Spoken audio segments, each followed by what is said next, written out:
am Marion Labrie. I am a level 4 volunteer with dogs here at the Humane Society. I'm also a foster parent. One that has really touched me, his name is Rocky, and this is back in January of 2010, and he was here at the shelter. I got to know him while he was in the back, and he just had such a huge zest for life. He was the happiest boy, and he had an issue with his right hind leg, and it was to the point where he couldn't put any weight on it, so that definitely limited his movement.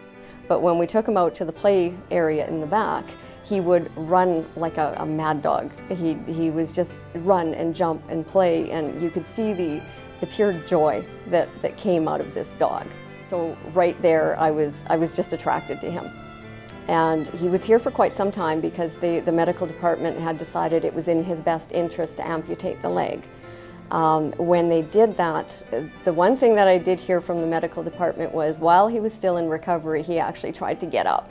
That was the first thing he tried to do was to stand up. So that tells you the spirit, in this dog. When he was back in his ward, the second he heard my voice, that I opened the door and I was walking through the door and he struggled to get up and the tail was just wagging like mad. I mean, by this point we had, become really close to each other.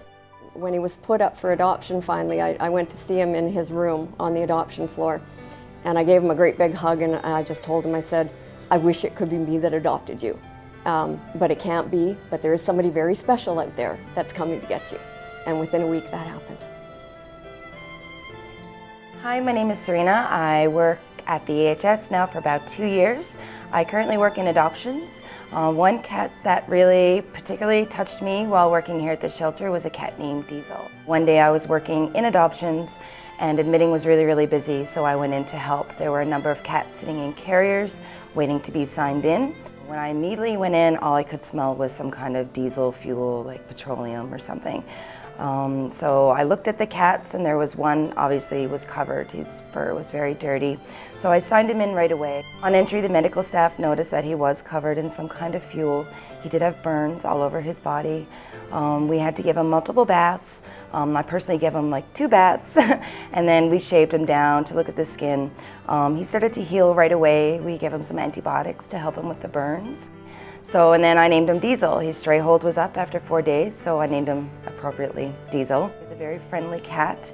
I followed him the whole time at the shelter. And it was funny because when he was his time to be adopted, he was chosen by a woman and her child, and I actually did the adoption as well. So I could go through the whole story of when he came in and all the baths he had. And yeah, and he was adopted. I think that was about a year ago, and I often wonder how he's doing. We never hear how they're doing after they leave the shelters. Yeah, he really touched me. So he was such a sweet cat. I almost adopted him, but I already have 4 dogs and 3 cats at my house, so I couldn't take him home. But yeah, he found a good home, yeah, nonetheless. Hi, I'm Jessica Grzinski. I've worked as a kennel attendant for 2 months now, and one animal that really touched my heart was Shakina.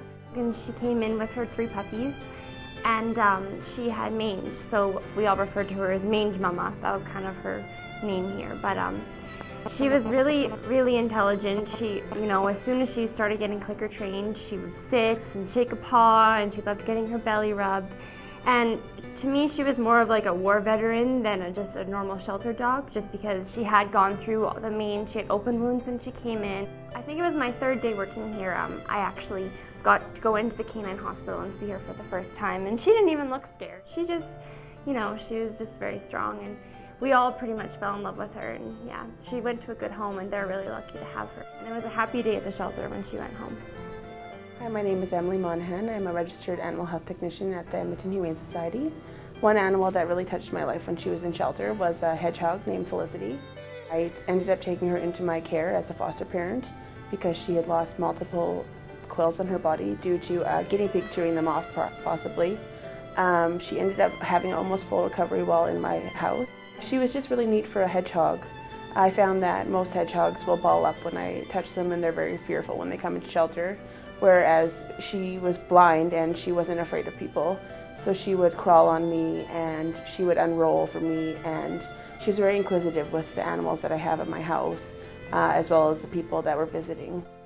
It was really nice to watch her grow all of her quills back and be able to go up for an adoption. I was really happy about that. I was told that she went home with a young family that had adopted hedgehogs from us before, so that I know that she'll be taken really good care of.